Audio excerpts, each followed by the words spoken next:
Video number 9. Contemporary Linguistics, An Introduction. Written by William O'Grady, Michael Dobrovolsky, and Francis Katamba. Published by Longman, Pearson Education. 3rd edition, printed in 1996. Chapter 7.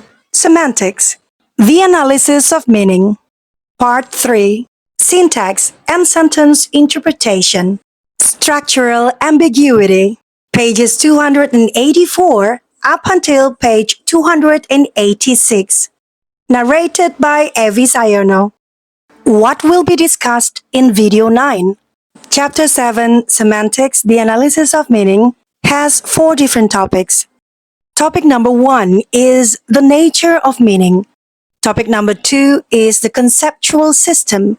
Topic number 3, syntax and sentence interpretation. And topic number 4, other factors in sentence interpretation. Topic number 1, it talks about semantic relation among words, semantic relation involving sentences, and what is meaning. Topic number 2, the conceptual system. The conceptual system has 4 subtopics. They are fuzzy concepts, metaphor, the lexicalization of concepts, and the grammaticization of concepts. Video number 9 will be solely discussing about syntax and sentence interpretation, starting on page 284. There are 3 subtopics in syntax and sentence interpretation. The first one is structural ambiguity. The second one is thematic roles. And the last one is the interpretation of pronouns. Topic number 4, other factors in sentence interpretation, will be discussed in future videos. Video number 9 will be discussing about structural ambiguity. It will give information about ambiguous phrases. This video will also talk about sentences which have same words, yet because of the structural arrangement of the sentence, it makes 2 same sentences have different meaning. Part 3. Syntax and sentence interpretation. The 2 preceding sections have focused on the meaning conveyed by the individual words and phrases that make up a sentence. In this section, we turn to the problem of sentence interpretation, with an emphasis on how the positioning of words and phrases in syntactic structure helps determine the meaning of the entire sentence, consistent with the following principle. The principle of compositionality. The meaning of a sentence is determined by the meaning of its component parts and the manner in which they are arranged in syntactic structure. There are many different ideas about precisely how the meaning of a sentence's component words and their arrangement in syntactic structure determine sentence meaning. For purposes of illustration, we will consider the relevance of syntactic structure to 3 aspects of sentence interpretation: the representation of structural ambiguity, the assignment of thematic roles, and the interpretation of pronouns. 3.1. Structural ambiguity. Some sentences are structurally ambiguous in that the meanings of their component words can be combined in more than one way.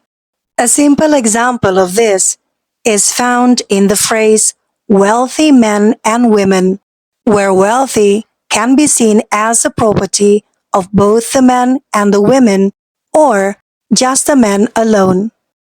These 2 interpretations or readings are depicted in Figure 7.3, conjunction. Figure 7.3a corresponds to the reading in which wealthy modifies both men and women.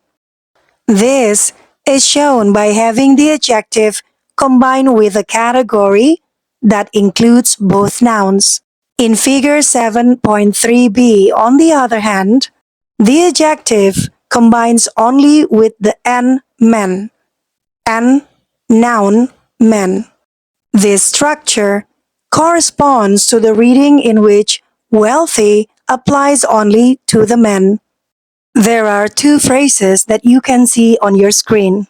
Phrase A, wealthy men and women. Phrase B, wealthy men and women. Both phrases have the words wealthy, men, and women. Phrase A, the noun phrase is formed from AP, adjective phrase, and noun. The adjective phrase is formed by an adjective wealthy, wealthy. Now, the noun is made up of the noun men, conjunction and the noun women, men and women. The structure of noun phrase A on the left indicates that both the men and women are wealthy. Now, let's take a look at the structure of noun phrase B. Noun phrase B is formed by noun phrase 1 and noun phrase 2. Now, let's take a look at noun phrase 1. It is made of adjective phrase, adjective wealthy, and a noun, men, wealthy men. Wealthy men is followed by conjunction and, wealthy men, and the last one, the last noun is women. So the structure is wealthy men and women. In the structure of noun phrase B on the right side, only the men are said to be wealthy. Another case of structural ambiguity is found in sentences such as 17. Sentence 17. Nicole can see the people with binoculars. In one interpretation of 17, the people had binoculars when Nicole noticed them. In brackets, the phrase with binoculars modifies the noun people, while in the other interpretation, Nicole saw the people by using the binoculars. In brackets, the PP, prepositional phrase, modifies the verb.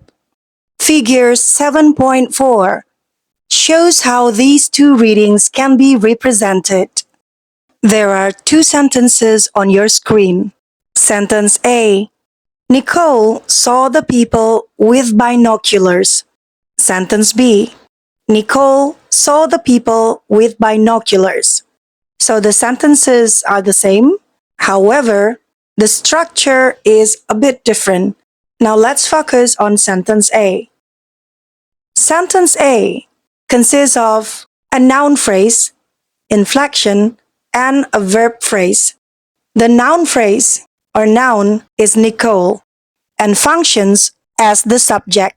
The inflection indicating past tense. Now let's focus on the verb phrase. The verb phrase consists of verb and noun phrase.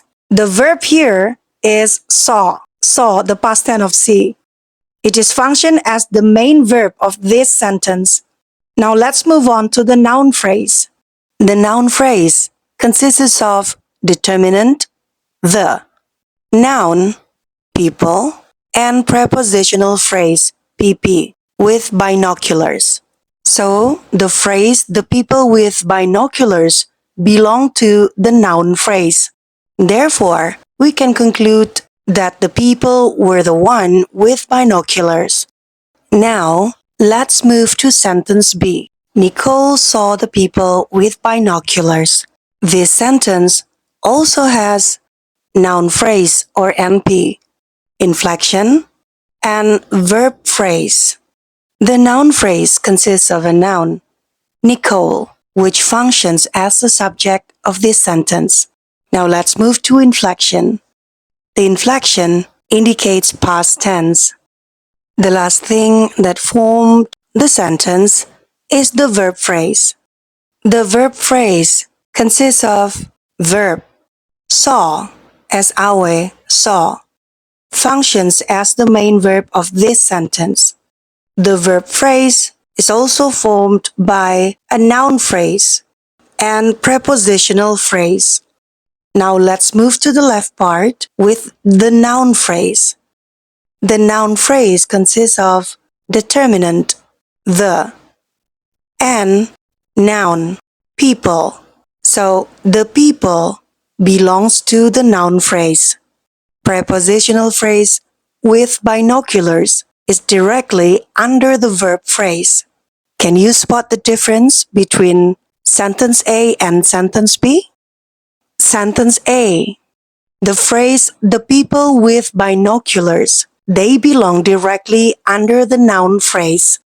While sentence B, only determinant the and the noun people belongs to the noun phrase, while the prepositional phrase directly put under the verb phrase.